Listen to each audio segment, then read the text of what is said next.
வந்தவனையும் வருகின்ற வந்தனையும் கந்தன் என்று சொல்ல கலங்கிடுமே.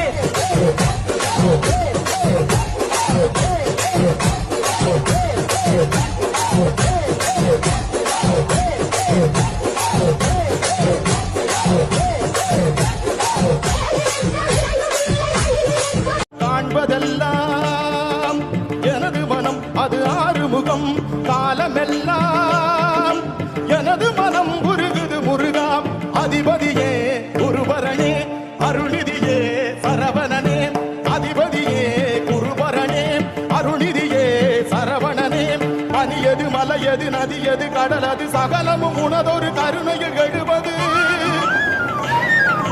பனியது மலையது நதியது கடலது சகலமும் உனதொரு கருணையில் எழுவது.